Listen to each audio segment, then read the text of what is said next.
that there's two kinds of licenses come in two flavors. If an executive order is asserting a license fee to recoup the cost of government services or something like that, as I was saying to Justice Alito, that doesn't look different than the other verbs. That's not revenue raising. It doesn't implicate the founder's concern. It doesn't implicate the concerns you wrote about in consumers.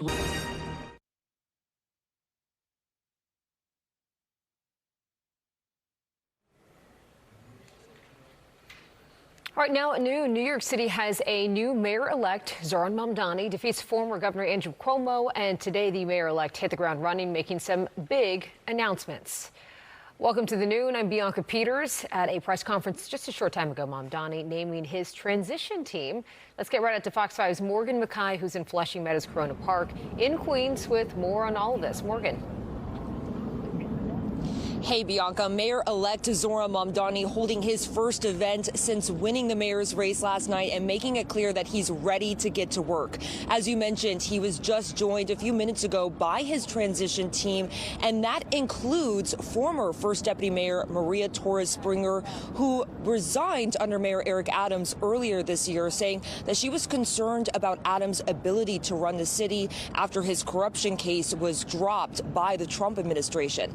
Now, today, Torres-Springer saying that she is excited to get to work under Mamdani and excited to bring this experience with her to this new administration, saying that Mamdani brings hope and dares to dream boldly. The new director of Mamdani's transition team will be Ilana Leopold, who says she's going to have a baby here soon and wants her child to enjoy universal child care, which is one of Mamdani's key priorities. Also on his transition team is the former Federal Trade Commission chair, Lena Khan. Mamdani wouldn't say if NYPD Commissioner Jessica Tisch has accepted his offer to stay on the job, but says he's looking forward to having a conversation with her soon. He also reacted to news that FDNY Commissioner Robert Tucker submitted his resignation this morning, saying that he's willing to work with anyone who shares in his priorities. Mamdani also argued that he will be able to fight back against President Donald Trump and still deliver on his agenda. New Yorkers are facing twin crises in this moment: an authoritarian administration and an affordability crisis. And it'll be my job to deliver on both. It'll be my job to stand up for the city and also to ensure that we do not look at Washington, D.C. as if it is the reason for all of the problems right here in New York City. Many of the issues we are speaking about, they predate President Trump. They are issues that for too long we have turned a blind eye to, or we have sought to rationalize or normalize. And what I'm so excited by in looking at these incredible women who will be leading our transition is a track record of being able to handle multiple crises at the same time.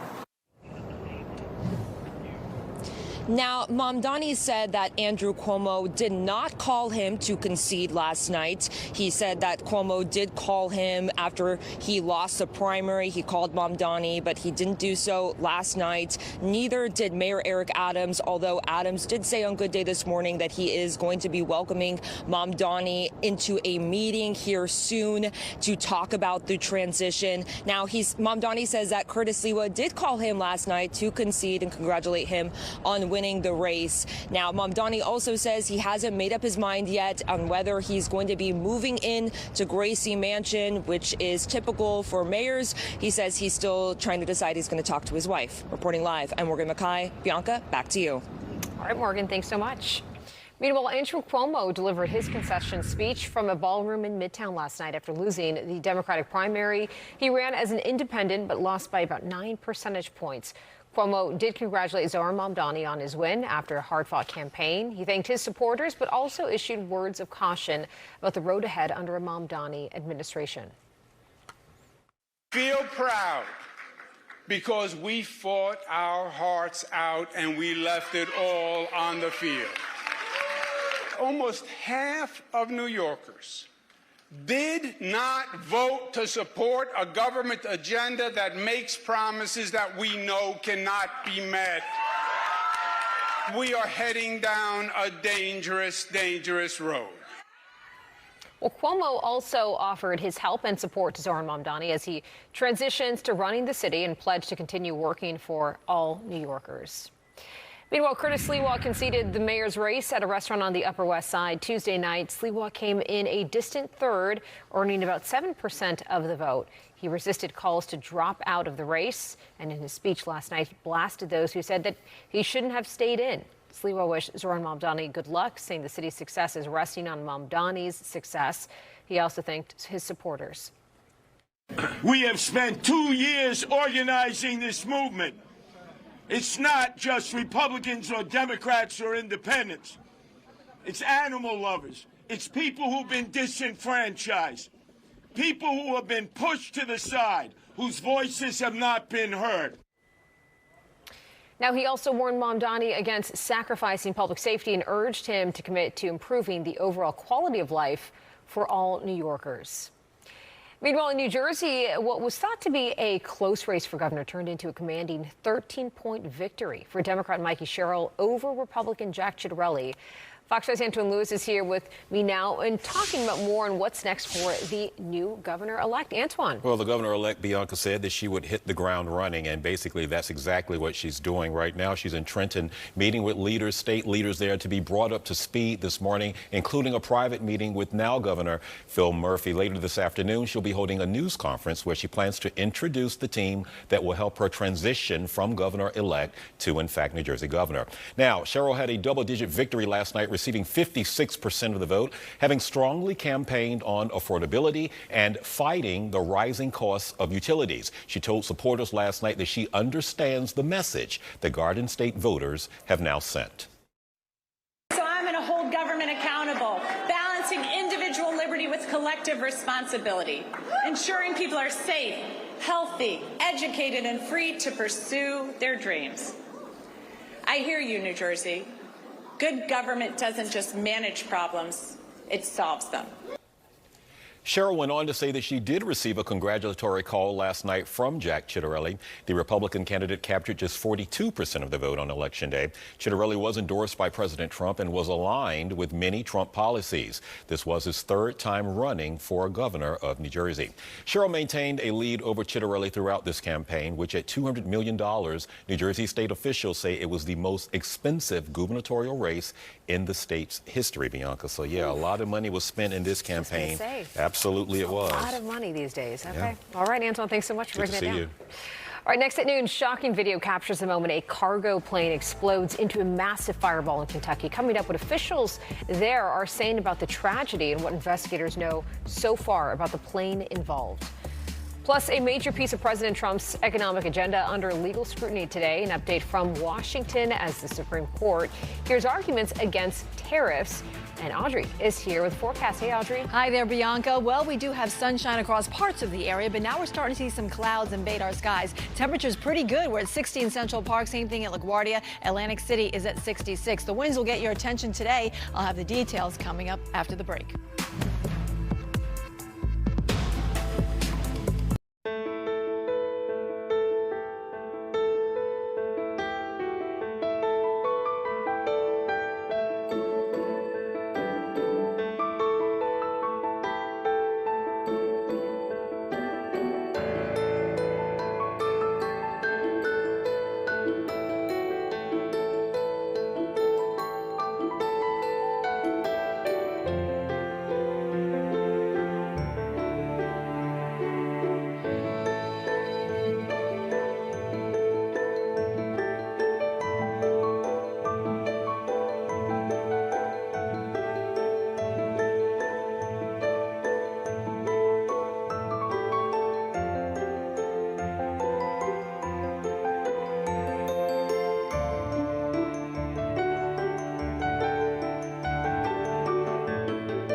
We are monitoring some breaking news right now. At least 9 people are now reported dead and many others said to be injured and missing after a UPS plane crashed near the Louisville, Kentucky airport yesterday. Several cameras captured this tragedy as it unfolded. Videos show the plane crashing into a building past a runway and then exploding into a massive fireball. The National Transportation Secretary Safety Board is investigating what caused this crash and also noted the plane had undergone heavy maintenance over the past month. Meanwhile, the remains of the last Israeli-American hostage has been returned. Israeli forces say the body of 19-year-old Staff Sergeant Itai Chen was returned for burial. He was abducted by Hamas on October 7, 2023, after falling from a tank.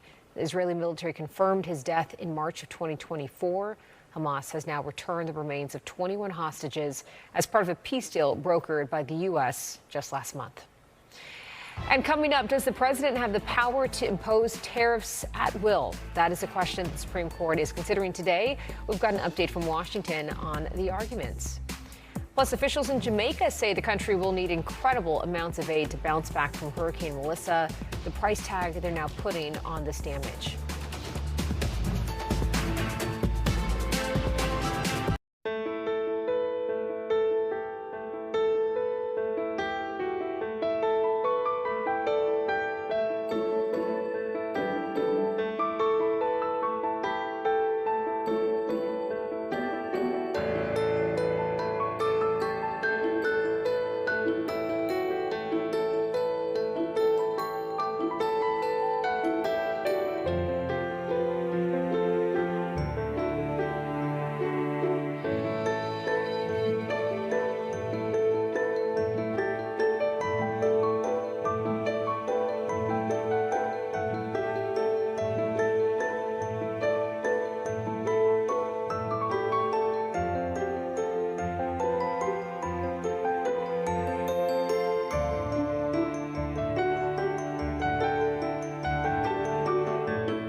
Welcome back. We're following some breaking news at this hour. The Supreme Court is hearing arguments today whether President Trump's tariffs are constitutional. Rebecca Castor reports from Washington.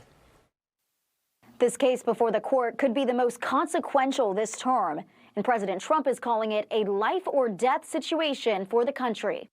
The centerpiece of President Trump's economic policy coming before the Supreme Court Wednesday, as the justices weigh whether he has the authority to use emergency powers to impose worldwide tariffs. President Trump determined that our exploding trade deficits have brought us to the brink of an economic and national security catastrophe, and that fixing them will make America a strong, financially viable, and respected country again. The court heard arguments over lawsuits from a dozen Democratic states and several small businesses who say the president's use of a national emergency to issue tariffs is unconstitutional. This threat that is being posed by the Trump tariffs on small businesses is an existential threat to their ability to survive. 3 lower courts have ruled against the administration setting up this landmark test of the president's executive power. This case comes down to a very simple question. Can he defend the nation, or does the authority just solely rest with Congress? If the White House loses here, a lot of President Trump's work securing trade deals could be undone.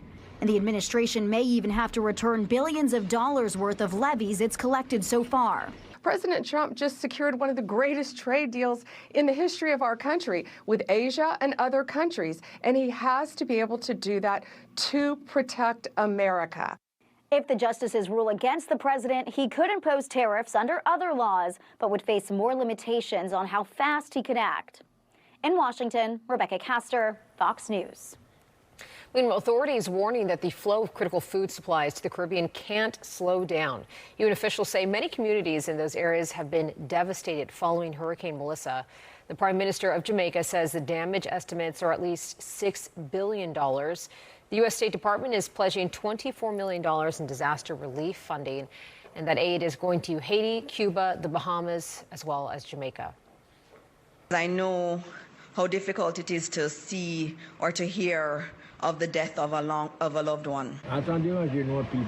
The weather has devastated us here. We've lost both people and possessions. We don't even have a place to sleep.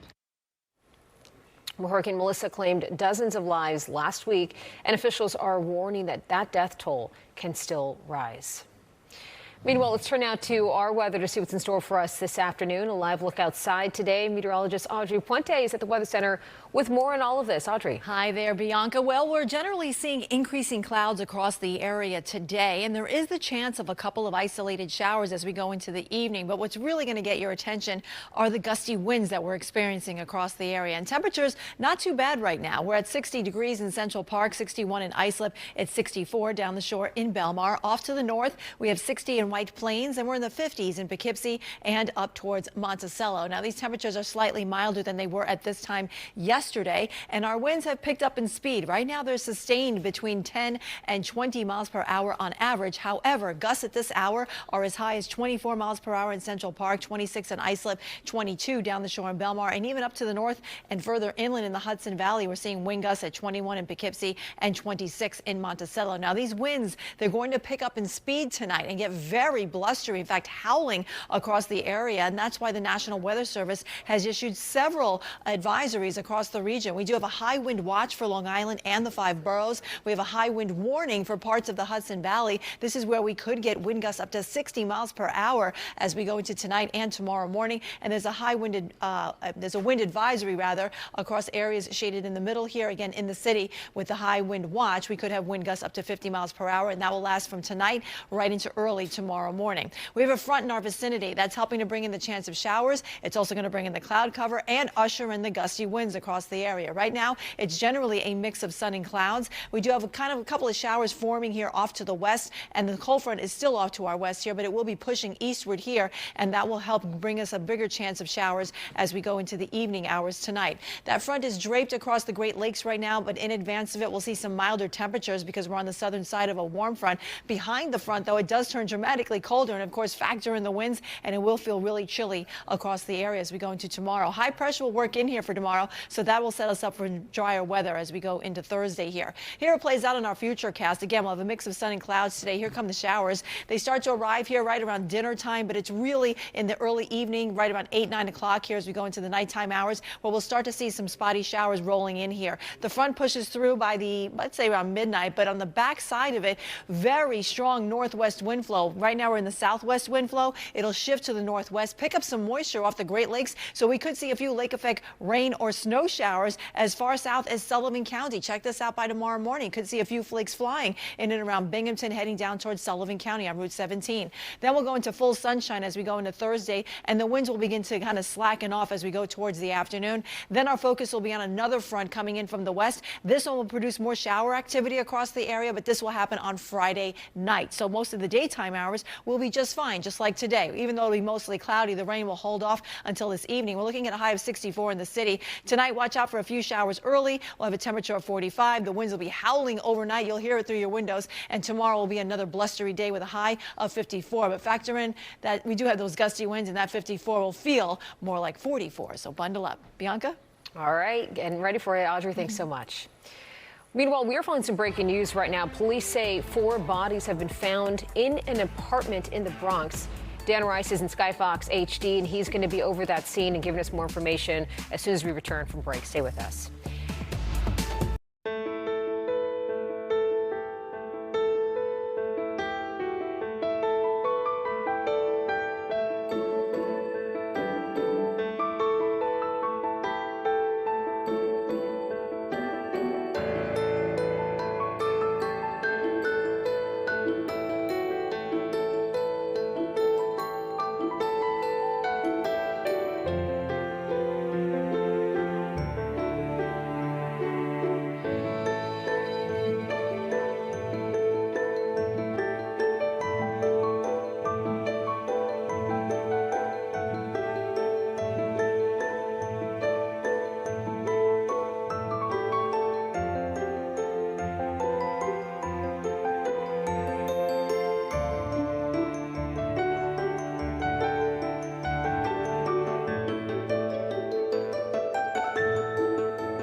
We're following some breaking news right now. Police say 4 bodies have been found in an apartment in the Bronx. Dan Rice is in Skyfox HD over that scene in the Castle Hill section. Dan, what are you hearing about this? Well, what we can tell you right now, Bianca, is you're looking down at Lacombe Avenue, 2225. Lacombe Avenue is the building on the right side of your video there. And the NYPD, they received the call around 9:45 this morning for an unconscious person in that building. When they arrived and entered that building, they found 4 people unconscious. EMS was brought into the building where they all 4 people dead at the scene. Now, the cause of the death's not known at this time, and who was involved is not known at this point yet, but the chief examiner for New York City, he will be here on the scene. They will determine, that office will determine the cause of death. But for right now, there's a police investigation going on to determine what happened inside that building here at 2225 Lacombe Avenue. For now, I'm Dan Rice, live in Sky. Back to you, Bianca. All right, Dan, thanks for the update. Meanwhile, next at noon, Mayor Adams reacts to the election of Zohran Mamdani. He sat down with Kurt and Rosanna this morning for a chat that grew heated at times. We're going to bring you that full interview. And then later, this latest on the SNAP funding fight and the community groups working to keep New Yorkers from going hungry amid this uncertainty. New York City is delivering for you every day, everywhere. Major crime is down citywide. A record number of new homes have been created, and a brand new universal after-school program is available for our kids. With safer streets and thriving small businesses, NYC is delivering for families, making this the best place to raise yours. Find out more at deliveringforyou.nyc.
Fox.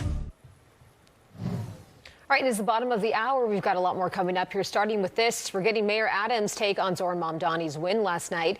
Stay tuned for his full interview with Kurt and Rosanna.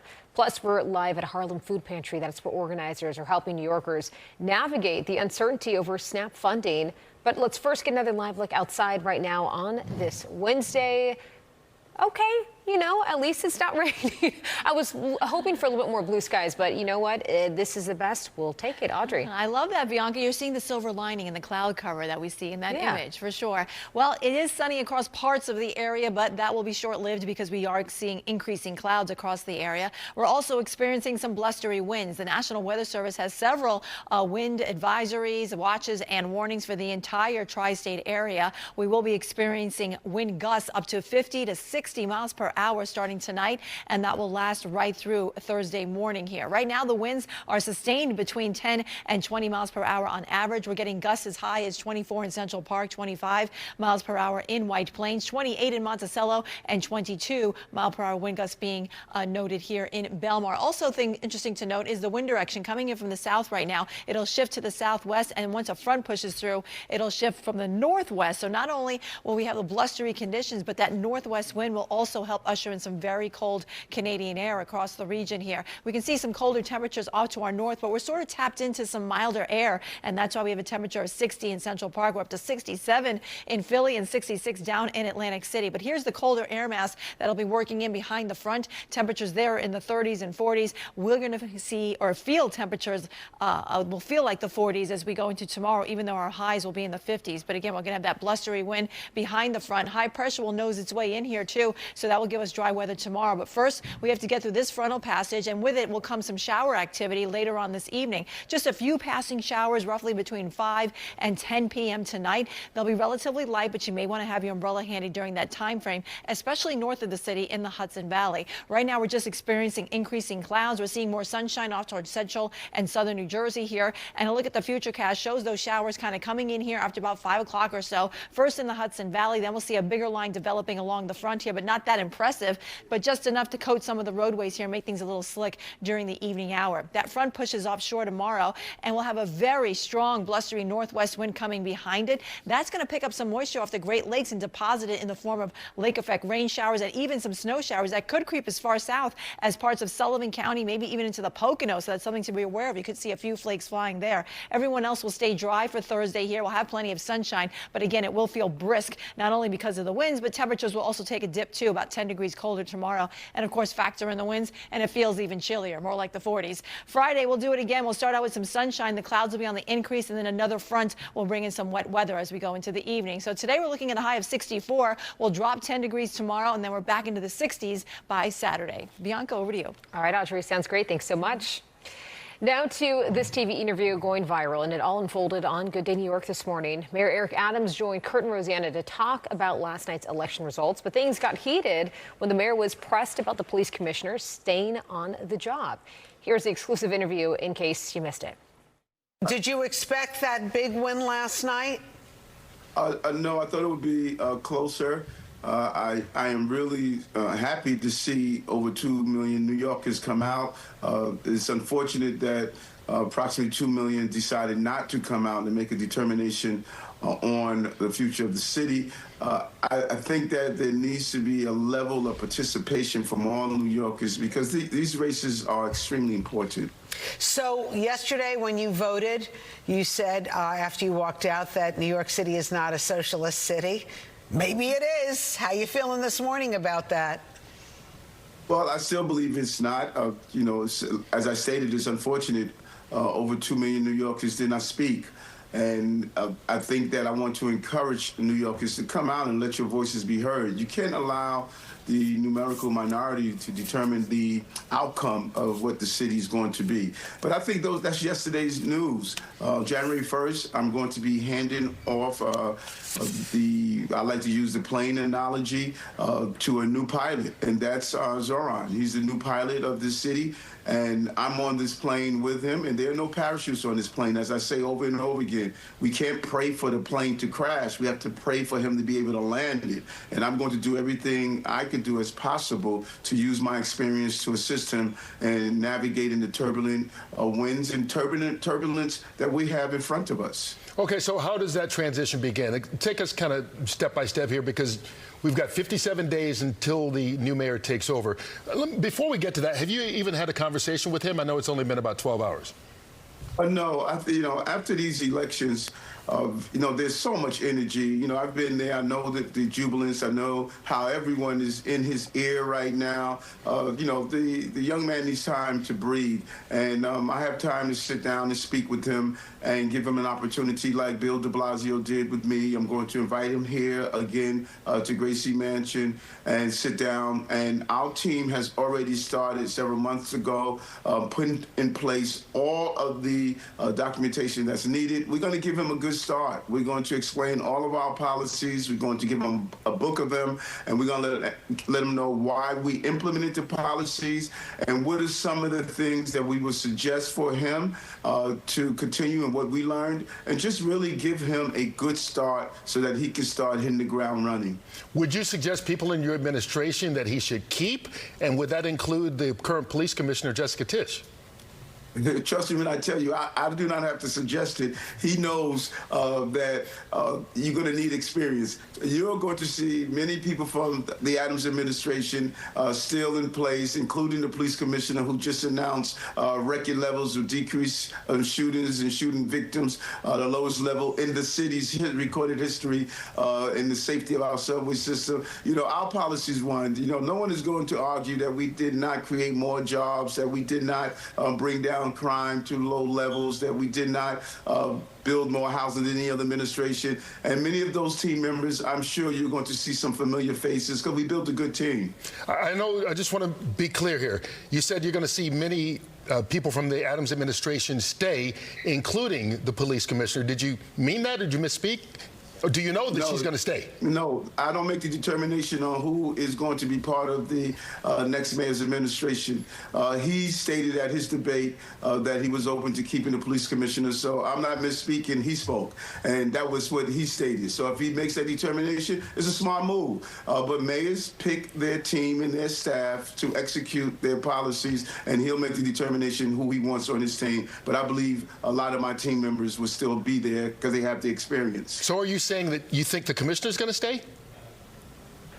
Brother, I don't know how many times I can say the same thing over and over again. You're saying that he wants her to stay. I'm asking... Ask Zohran that question. I'm no longer the mayor on the 31st. You keep asking me the same question. You do that often when I'm on your show. Well, I'm asking you the question that you... Ask Zohran. You said he wants her to stay, and you said we will see members of your administration stay, including her. So if you're saying that you're going to see her stay, that means I'm asking, do you know that she's going to stay? That's all. I'm just trying to get clarification when you're saying one thing, but then you're coming back and saying, well, he's saying that, which he did. I'm asking, do you know if she is going to stay? That's all I'm asking. Rosanna, do you have a question for me? Because I can't play this game with him. Well, it's not a game. You're the one that said it. No, I answered the question. Do you have a question for me, Rosanna? I do. Well, you can play this game if you want as well. I mean, so let's not come on here and pretend. I'm getting ready to get off your show right now. All right, wait. You can have whatever temper tantrum you want. A question that I answered already. You did not answer the question. Zohran about his staff. Yes. But I'm not going back and forth with you as I typically do when you get on the air. When I'm on the air with others, it's a pleasant conversation. But you're rude, you're disrespectful. Could I just ask another question? Because Mayor... No, this is you coming out here, and you have an agenda when you come in the show. All right, so just let's breathe, face brother. that. Breathe, man. Breathe. No, I'm breathing. I'm fine. Take a deep breath. That's why I did meditation, because I know it's coming on. I do meditation every morning, brother, so don't worry about me. All right, wait, let me ask something else that's very important to New Yorkers. Affordability, because that's what Mayor Mr. Mamdani ran on. Let's talk about the Rent Guidelines Board, because they would be in charge of freezing rents. I believe you have 6 appointees that could be up for something that you could put in place right now. Will you do that before you leave office in the end of December? Well, first, let's be very clear. Mayors do not freeze rent. No, but your appointees, on Mitchell Lamas, right? And they don't even freeze rent on any other housing. The Rent Guideline Board they carry that function out. It is my job as the mayor to fill positions on the board, just as Mayor de Blasio, Mayor Bloomberg, and every mayor's prior to that. We're going to make sure there are people that are on the board that's going to follow the law, not follow politics. The law is you do an assessment to determine if rents should increase or remain without an increase, and that's what we're going to do. And when we make an announcement, we will make sure that we officially tell everyone. And then you'll do that before you leave office at the end of December. Yes. So, Yes. Okay. Do you have anybody in mind yet for those positions? Randy, my first deputy mayor, Randy Mastro, and deputy mayor Carry-On, they are vetting the application and the request, and we may just remain with the board that we have now. We have not made the final determination, but when we do, we will definitely let everyone know. Okay, great. All right, you guys are on the same page. No, we're on the same page. You're on the same page. You said something and you weren't clear on it, and I asked for a clarification, and then you got defensive about it, then I got defensive. This happens. So I owe you an apology for getting defensive and you getting defensive. So thank you very much for joining us, though. I appreciate it, and good luck to you. Listen, you guys have a great day, and don't define when I get defensive. Define yourself, and I'll define myself. All right, I didn't get defensive. I answer your question. Listen, great speaking to you all. All right, I look great forward speaking to see you too. As just a citizen. Try and talk us right off the air. We appreciate you. Thank you very much. Mayor Eric Adams. Take care. All right, he's all done here. Adams. Thank you very much. On the same page of a different book, maybe. All right, it was a night you will not forget. Next at noon, we're going to recap all the big winners from last night's election. Plus, we're checking the results of some of the other races New Yorkers voted on yesterday.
It was a big night across the tri-state as the election results came in from New York, New Jersey, and voters elected a new mayor here in the Big Apple and a new governor in the Garden State. And that is not all. There were a few other elections across the country worth pointing out as well. Joining us now for a recap on election night is Democratic strategist Trip Yang. We always appreciate him coming by because you give us great insight But you're going to give us a little insight on something else. I heard you were at the after party for Zohran Mamdani last night. How was that? Well, I was at the election night party for Mamdani last night at the Brooklyn Paramount. A lot of fun, over 1,000 supporters. There was just so much energy. And look, I've been doing campaigns a long time. In my professional life, I've done over 50 campaigns. Let me tell you, a winning election night party is never empty. I can imagine. I can imagine. Talk about this whole campaign that he ran, which, I mean, a lot of people would say it was just brilliantly run, but there was a lot of help from the Democratic Socialists of America for massive canvassing efforts. But what was the one key takeaway that you thought that was just a great move by him on his part? Absolutely. I've known Zohran for a number of years since he's been an assembly member. He ran the best campaign in modern New York City history. Look, over 2 million New Yorkers came out to vote yesterday, right? That was a record turnout. We haven't seen that in decades here in New York City. No matter which side of the aisle you are on, civic participation is very good for democracy. And I'll say this, Zohran ran a great campaign, of course, but one thing that can be replicated by a Democrat, Republican across the aisle in other jurisdictions, election districts, cities, and states across the country, is that Zohran is really good at going into different places, even in conservative audiences, and talking to people with respect and acting like they could be a potential ally. He's really good at being intentional about building a big tent. Something, quite frankly, our outgoing mayor is not the best at. All right, we'll see what happens. So we obviously wish him good luck because we all live in the city. We want it to do well. Let's talk about what's happening in New Jersey. They elected Mikie Sherrill last night. I think before the election, the polls were showing that it was going to be a lot closer, and then election night showed a very different story. What were your thoughts on that? Absolutely. Donald Trump is the big Achilles heel right now for Republican candidates across the country, whether it's in New Jersey, Virginia, or in other states. Because Mikie Sherrill, she won by a double-digit victory. She outperformed the polls.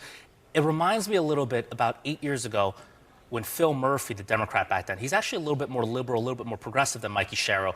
He also won by double digits. The commonality is that when Donald Trump is in the office and things such as the federal shutdown are happening, inflation is going up, the cost of living for Americans are going up, private sector and public sector workers have job insecurity. People, as Americans, we tend to blame the party in power. At this point, it's Donald Trump's Republican Party, and it's benefiting the Democrats. I was going to say, though, just for the audience to understand, so this happens every single time after a presidential election, whether it be Democrat or Republican. So you're going to see that swing, which is what we're seeing right now, which also we saw in Virginia, where they elected Abigail Spanberger there as well. Were you surprised by that election result? I was not surprised by that at all.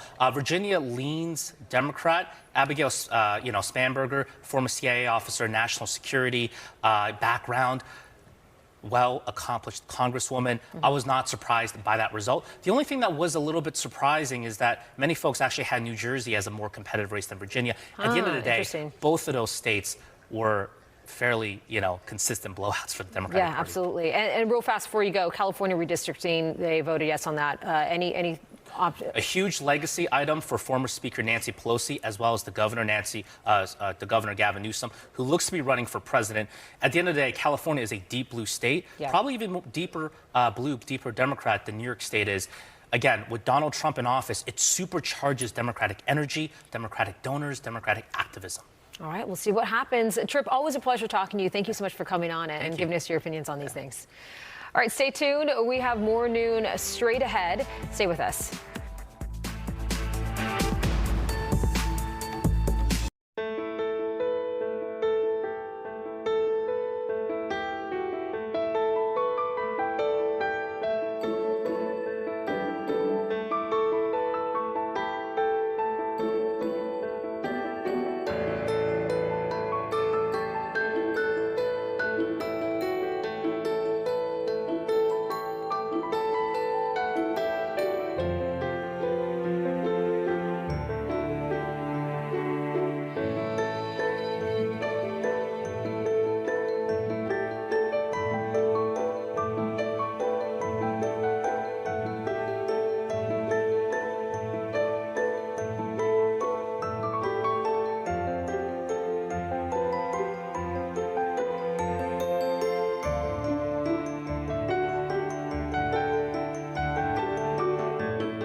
Fox 5.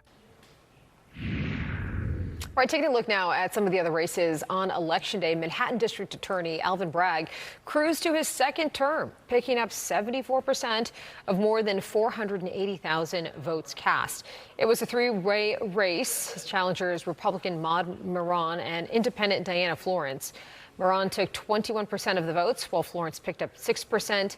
As you may remember, Bragg was first elected in 2021 and shortly after being sworn in faced strong criticism for putting out a memo to his staffers directing them not to prosecute low-level crimes. Now to the city's controller race. Manhattan Borough President Mark Levine defeating Republican Peter Kafalas and Independent Ismael Malave Perez. Levine taking a little more than 75% of the votes. He will be taking the seat left vacant by Brad Lander, who retired to run for mayor. And in the race for New York City Public Advocate, incumbent Jumaane Williams easily won re-election, returning to the office for a second full term. In 2019, he won a special election to replace Letitia James, who became state attorney general. And filling the Manhattan Borough President's seat, Democratic New York State Senator Brad Hoylman-Siegel, who won last night by 81% of the votes. On the back of the ballot, there were a number of ballot proposals. Voters approved 3 affordable housing measures. One would fast-track affordable housing and build more of it across the city. Council members against these measures because construction would be able to happen without city council approval. Yet all 3 proposals passed with more than 50% of the votes. All right, next at noon, with billions in federal food assistance snatched away by the government shutdown, community groups are stepping up to fill the void. We're live at a food pantry in Harlem where hundreds are getting help.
Welcome back. More than a month into the government shutdown, the pain is now being felt by the millions of people who rely on food assistance to get by. Fox 5's Arthur Sheehan is at a food pantry in East Harlem where long lines of New Yorkers have turned out just for help. Arthur. Bianca, that's right. This bad situation, it's very obvious that it's getting worse. On our way up here from the station, we passed 2 other soup kitchens, and we noticed them because they both had lines. One wrapped around the corner, the other one went down the street, across the street, and went down the next street. As for where we are, let's show you the video from inside the Bowen Community Center. When we got here this morning, they said they had already served upwards of 300 hungry New Yorkers. They line up down the street here and are ushered in waves. And once they do get inside, there's a crate that's set out for each of them. We looked inside the crates, and inside are just the essentials: some vegetables, some dry rice, canned beans. Many out here tell us that their kitchens are beginning, their refrigerators are beginning to run bare, and this is really the only way for them to not go hungry, emphasizing that this is not about luxury, but about survival. Well, basically, milk, basically cheese, butter, eggs, things like that, cereal, the basics. I'm sorry to say, I'd probably start taking stuff from the grocery store. You know, I mean, I'm not a thief, but if you're hungry, you do what you have to do. That's the stark reality here, hunger. Now, this is what the line looked like outside the Bowen Community Center, where they have distributed over 8,000 crates of food in the past month. The line, as I said, started at the corner, went down the street. About 10 people are let in at a time. The center tells us they are worried that the shutdown will not continue for days, but actually continue through the holidays. And they say they're already making plans to do their best to make sure that people feel cared for and do not go hungry during that time. Without this, what do you think would happen? I don't want to think about that. And that's part of why we have been so aggressive about doing this. I believe it's unthinkable to imagine what would happen if this was not available. Well, there is, however, no end in sight for the stalemate in this government shutdown that's affected SNAP payments that about 42 million Americans rely on. The local congressman here tells us about 300,000 New Yorkers in this district alone rely on those payments to not go hungry. And by the way, as for the Bowen Center themselves, they say they are doing their best to feed the community, but they need support too. And if anybody during this time has the bandwidth to help them, they welcome that help. That's the latest from here in Harlem. Arthur Trian, Fox 5 News. Bianca, back to you. All right, Arthur, thank you so much for shining light on this very much needed issue. Next at noon, if you're not getting your 10,000 steps a day, how about shooting for 3,000? What new research says about hitting that daily number and how it can boost your mental fitness as you age. Plus, another Mummy movie is coming. What we know so far about the 4th film in this hit film series.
Fox.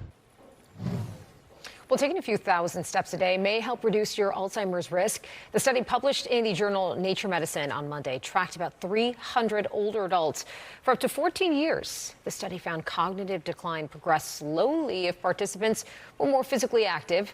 Researchers say participants who walked about 3,000 to 5,000 steps daily delayed their cognitive decline by 3 years. Now, doctors say that lifestyle changes like this can make a big difference. Let's get a final check of the forecast, and I have no idea how long 3,000 steps actually is. Like, what do you accomplish that in a day walking around here in New York City? Like, what are we talking about here? Yeah, that could be a good, I want to say maybe like 20 blocks. 20 blocks? Yeah, at least 20 blocks, maybe longer. Some New Yorkers are definitely doing that daily. I want to say actually it's probably about a 30-minute walk. It's probably, so depending on how fast or slow you walk and how many blocks. All right, folks, well, today will be a nice day to do that. The temperatures are actually pretty comfortable. Get it done early, too, because we do have a chance of a couple of showers later on this evening. The daytime hours should be just fine for most of us. The exception may be the Hudson Valley. It'll be windy out there, too, today.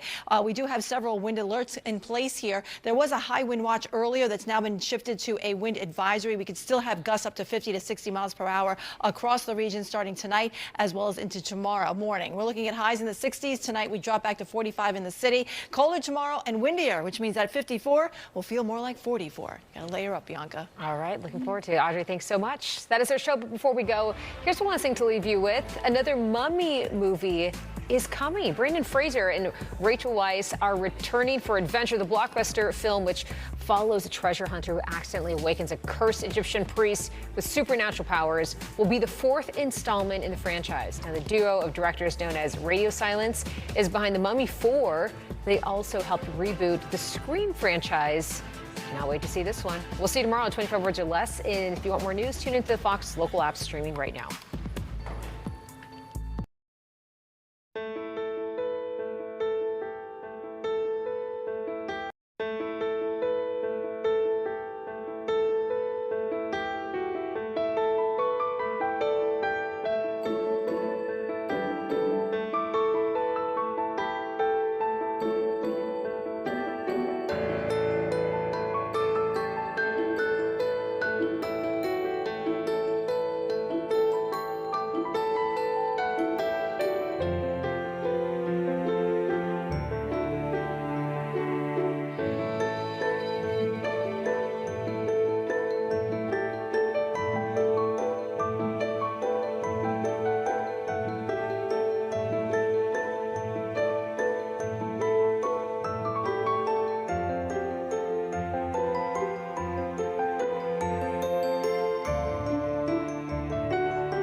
I'll let you know. Okay.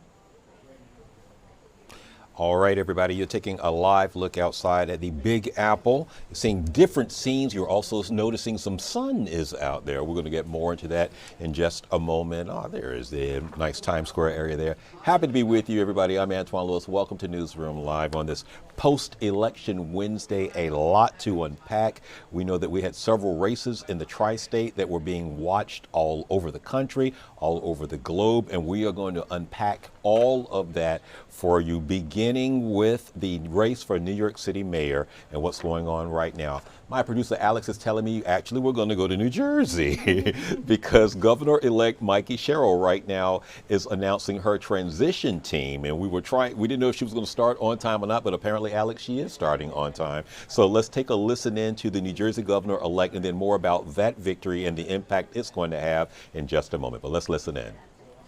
As we look to the future to fight hard for prosperity for the 9 million citizens here in New Jersey, make sure we protect liberty as we see the continued attacks on rights and freedoms and really drive opportunities for everyone, for all of our children.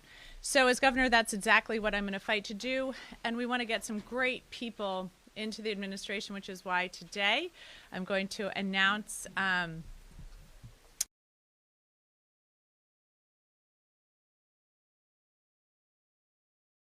great state of New Jersey. And Dr. Dale Caldwell campaigning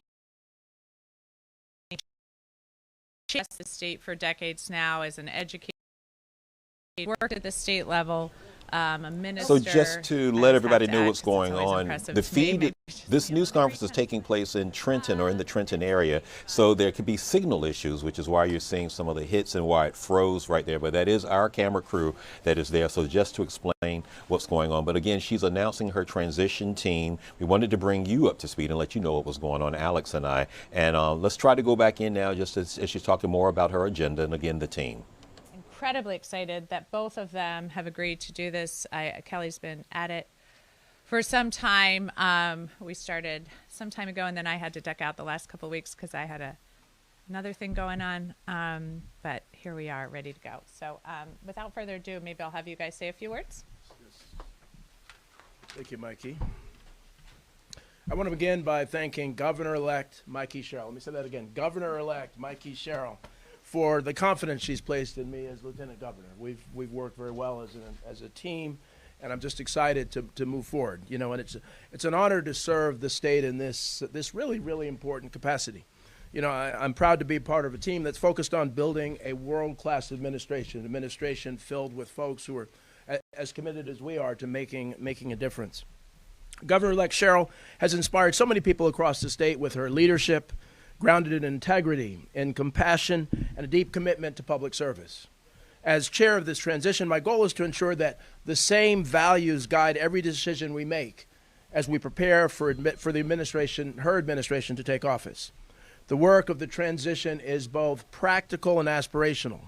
Practically, we must make sure that our government is ready to deliver for New Jerseyans on day one. Aspirationally, we have the opportunity to think boldly about the kind of future we want to build, a future defined by opportunity, innovation, and affordability. We will assemble a team that reflects the rich talent of the state, people from every background and every region who are eager to serve. Together with our executive director, Kelly Doucette, who I've really gotten to know and is an extraordinary person, and so many others who are bringing their expertise to this effort, we build the foundation of a government that works better for everyone. This transition is about more than just filling positions. It's about charting a vision for progress at this very, very challenging time in government. Governor-elect Sherrill has made it clear that she wants to hear from the people of New Jersey, and this process will be open, inclusive, and driven by collaboration. I'm excited for what is ahead, and I'm confident that under Governor-elect Sherrill's leadership, New Jersey's best days are still to come. And now I'd like to invite up to our podium our Transition Executive Director, Kelly Doucette. Kelly. Thanks, Dale, and thanks, Governor-elect Sherrill. Very exciting to get to say that after working with you for so long. I just want to begin by thanking the Governor-elect for her trust and confidence in me to lead this transition effort as Executive Director. It's an honor to serve alongside such a dedicated. All right, everybody, again, we're listening to the transition team of New Jersey Governor-elect Mikie Sherrill. Sherrill won a double-digit victory over Jack Ciattarelli last night, a resounding message, if you will, one of several that are being supported and endorsed by the Democrats, and huge replications going on nationally in regards to that, not just in this area here. But just to let you know, history also being made, because with her victory last night, Mikie Sherrill becomes the second female governor in New Jersey state history, this coming after Christine Todd Whitman having become the first. So that's news there. And again, this is Mikie Sherrill going to vote yesterday and doing so. Now, last night she actually talked to supporters and basically the entire state of New Jersey who voted for her and said that, you know what, I hear your concerns, I hear the message being sent. Here's a little bit of what she said last night.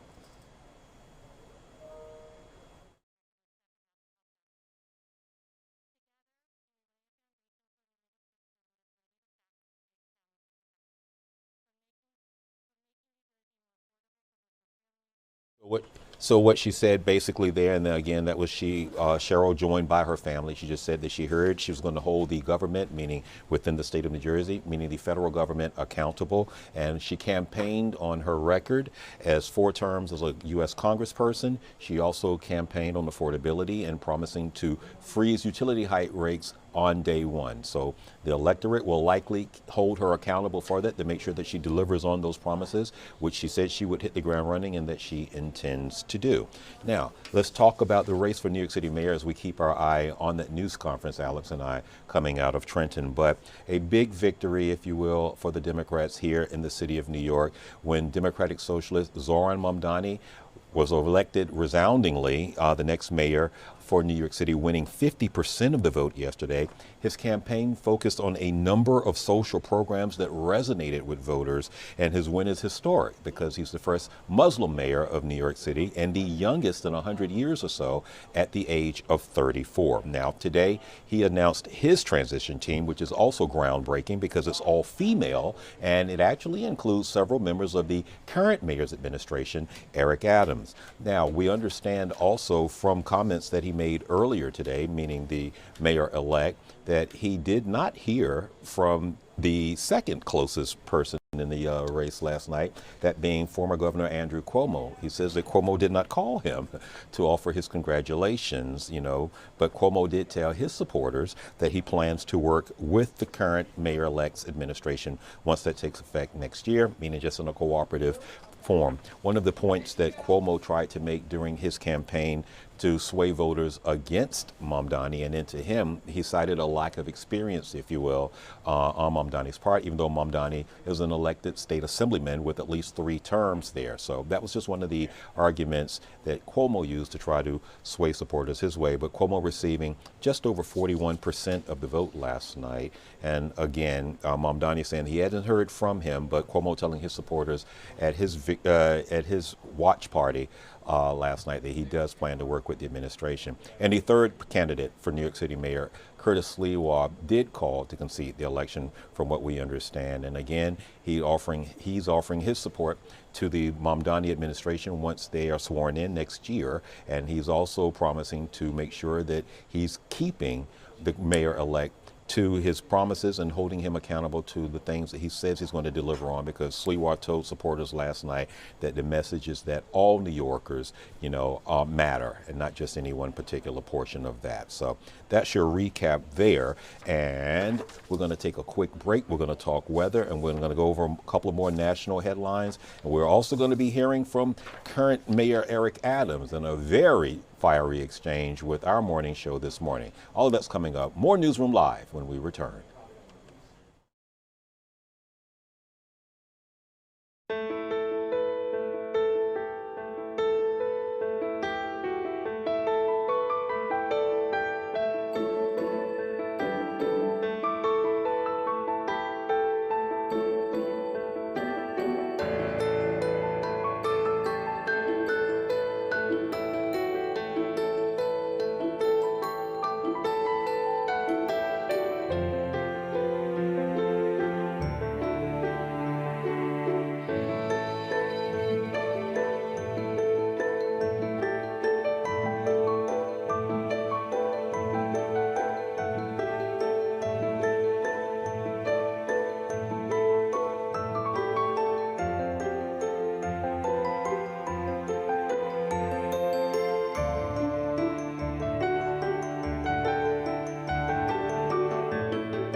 1:13 on your Wednesday, and we're looking outside. We see a couple of clouds. I noticed some sunshine. I also thought it was warmer, but I'm not the meteorologist. But my colleague, Arby Pointe, is joining us now. I know a good one. Yes, ma'am. Okay, so are the temps that we're feeling right now, is this appropriate for this time of year? Because I thought it was warm today. It is. Well, we are a little bit above normal for this time of year. We have readings mostly around 60 degrees. Our normal highs around 58, so we're just a touch warmer. We have a southerly wind flow coming in, you can see on this map. So that's a milder wind direction for us, so our temperatures are going to be above average today. However, those winds are going to be gusting pretty significantly. We can see wind gusts right now almost at 30 miles per hour. And tonight we actually have a high wind warning off to the north, and the area shaded in orange there on the map, and a wind advisory for the rest of the tri-state area. We could experience wind gusts as high as 50 to 60 miles per hour starting tonight, overnight into Thursday. So it's going to be that kind of night where you hear the wind howling outside your window. I don't know about you, but I live in a really tall building and I'm near the top, and we hear it creaking at night. It shifts. It does. Yeah, for those of you that may not know, like in Manhattan, some of the taller buildings, well, most of the buildings, the tall buildings, are made to withstand wind. But with that said, there's a flexibility. They actually slightly move and they creak. When I first moved in, I was like, what is that noise? I couldn't figure it out. And it kind of freaked out my kids too in the beginning, but now I'm used to it. But when I have like overnight guests, like friends that are in town, they're just like, what was that creaking? It takes some getting used to, having spent 10 and a half years in a high rise in Hell's Kitchen, you know, with me living now in Harlem. Yeah, you remember, you know, with me living in Harlem now, you know, remember I have the balcony, the tree. Was blown over at least twice. You know, it's a little holly tree, you know, but it's all right. Yeah. You know, but it was blown over twice. Yeah, this is a night where you need to bring in the stuff off the terrace if you have one in Manhattan, especially on a higher floor, because the winds are even more gusty up to the north. You didn't do that, did you? Okay, truth be told, okay, the last windstorm we just had last week, right? I had all this stuff out there flying all over the place. I left it. But well, listen, it can be very dangerous for people if it falls actually over the balcony. And that last week's storm was horrendous, but I actually anchored everything with like zip ties to the terrace because I didn't want to have to bring it all inside. Like, let me just lock it down. I understand, but if that tree becomes a projectile based upon, you know, that type, it would have to be, we'd have to have a tornado. It's a heavy tree, but I just left it down. We had tropical storm force winds last week. You should, okay, I'm going to be texting you next time we have an event like that. Be like, you need to bring in the tree. I left it down this morning because I'm like, but I'm going to have to pick it right back up by the time I get home. So it's like. Listen, I know I've done that twice on one of my plants. That's why I bring them, but the plants definitely come inside. I don't zip tie those, but I zip tied the furniture. And then anchored the pillows underneath the shade. See, you got more stuff out there. I've got a tree and a tomato plant that's sad looking, you know. So, but meanwhile, my terrace is like this small. It's not like I have this like huge. Got it. I think yours is bigger than mine. Okay. Question for you. Yes. Any sign of rain at all coming up? Yes. Okay. So tonight we actually have a front that's going to be sweeping through, and it's behind that front where the winds are going to get more blustery. However, in front of the front, we could have a few passing showers. They're going to be quick movers, anywhere between 5 and 10 o'clock tonight. So if you're going to be out and about, especially north of the city tonight, you might want to have the umbrella handy. I'd say anywhere north of 78. So let's include the city. Let's include northern New Jersey. Here it is on the satellite radar. You can see the rain actually coming into western and central New York. That's part of that front. That's actually out ahead of the front. The front really doesn't push into our region until like 9 or 10 o'clock, and once it pushes through, that's when the winds are going to really pick up. I mean, people will come out of restaurants tonight and be like, what happened? So yeah, so you will have a couple of showers. It's not going to put much of a dent in our rain deficit, unfortunately. We're almost about 8 inches below normal for the year in rainfall, so we could use some. However, quick moving showers. Here we are in the futurecast. You can see very quick, light stuff. It'll be out of here overnight tonight. Tomorrow, that strong gusty wind will actually pick up some moisture off the Great Lakes, and we could see a few lake effect rain showers, maybe even a snow shower off to the north and west early tomorrow morning.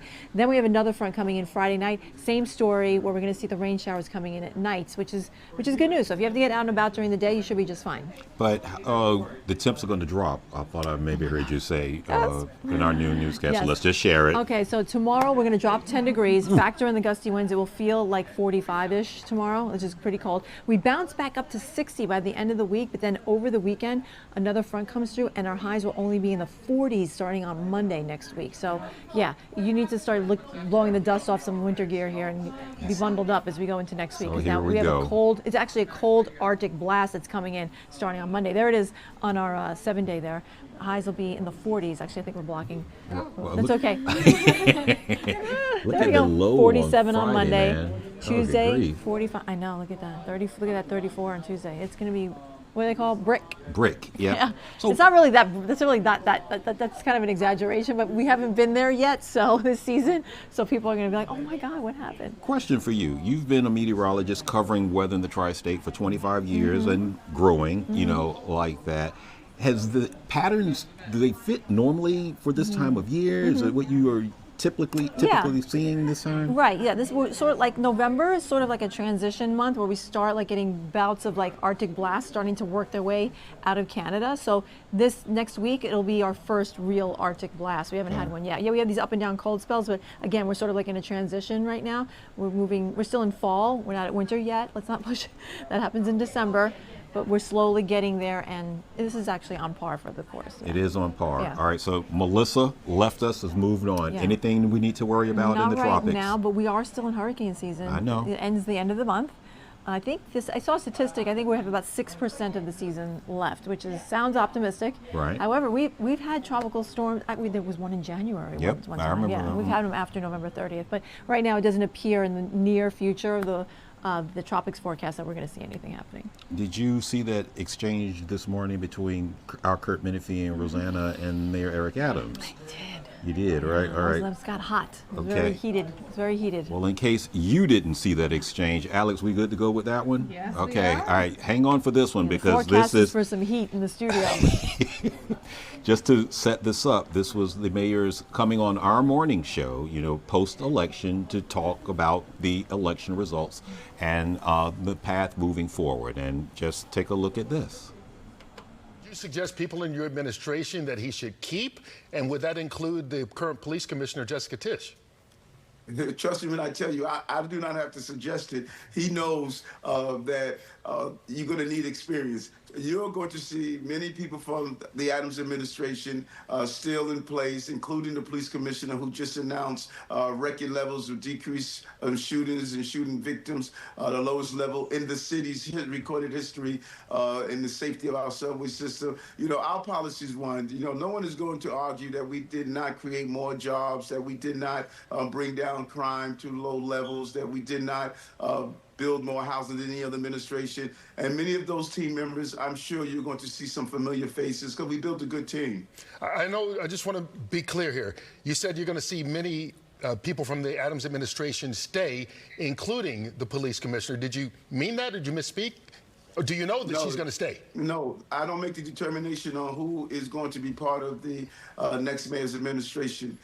He stated at his debate that he was open to keeping the police commissioner. So I'm not misspeaking. He spoke, and that was what he stated. So if he makes that determination, it's a smart move. But mayors pick their team and their staff to execute their policies, and he'll make the determination who he wants on his team. But I believe a lot of my team members will still be there because they have the experience. So are you saying that you think the commissioner's going to stay? Brother, I don't know how many times I can say the same thing over and over you're again. saying that he wants her to stay. I'm Zohran. asking. Ask Zohran that question. I'm no longer the mayor on the 31st. You keep asking me the same question. You do that often when I'm on your show. Well, I'm asking you the question Zohran. that you Ask Zohran. You said he wants her to stay, and you said we will see members of your administration stay, including her. So if you're saying that you're going to see her stay, that means I'm asking, do you know that she's going to stay? That's all. I'm just trying to get clarification when you're saying one thing, but then you're coming back and saying, well, he's saying that, which he did. I'm asking, do you know if she is going to stay? That's all I'm asking. Rosanna, do you have a question for me? Because I can't play this game with him. Well, it's not a game. You're the one that said it. No, I answered the question. Though. Do you have a question for me, Rosanna? I do. Well, you can play this game if you want as well. I mean, so let's not come on here and pretend. I'm getting ready to get off your show right now. All right, wait. You can have whatever temper tantrum you want. A question that I answered already. You did not answer the question. Zohran about his staff. Yes. But I'm not going back and forth with you as I typically do when you get on the air. When I'm on the air with others, it's a pleasant conversation. But you're rude, you're disrespectful. Could I just ask another question? Because Mayor, no, this is you coming out here and you have an agenda when you come in the show. All right, Hey, so just let's breathe, face brother. that. Breathe, man. Breathe. No, Don't get I'm breathing. hyperactive. I'm Just fine. take a deep breath. That's Okay. why I did meditation, because I know it's I coming on. do with meditation you. every Just morning, breathe. brother, so don't worry about me. All You right, take care of wait, you. let me ask something else that's very important to New Yorkers. Affordability, because that's what Mayor... Okay, so there you have that. And as you saw, the mayor was on. Kurt was trying to get his question answered, and you saw how that exchange went. So, all right, more news, more headlines, and we'll be right back.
All right, everybody, welcome back to Newsroom Live. Again, just recapping headlines here in New York City. Zohran Mamdani winning the race for New York City mayor, winning 50% of the vote yesterday. His campaign focusing on social programs that resonated with viewers, and his win historic because he's the first will be the first Muslim American mayor of New York City, the first born in Africa on that continent, and the youngest in 100 years or so at the age of 34.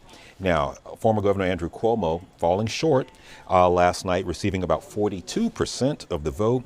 It appears from what we are hearing that he has not called to congratulate Mamdani, but told his supporters that he will work with the Mamdani team once they go into the administration in January. As for the Republican candidate Curtis Lewa, he received about 7.1 of the vote from last night, and he vowed also to support the administration because, as he put it, telling supporters last night, New Yorkers need New Yorkers to stand by each other. But he also vowed that he would be holding the future incoming administration accountable to make sure that they are delivering. As we told you at the top, this race was watched by everyone, if you will. A lot of political ramifications here in the tri-state as well as across the country.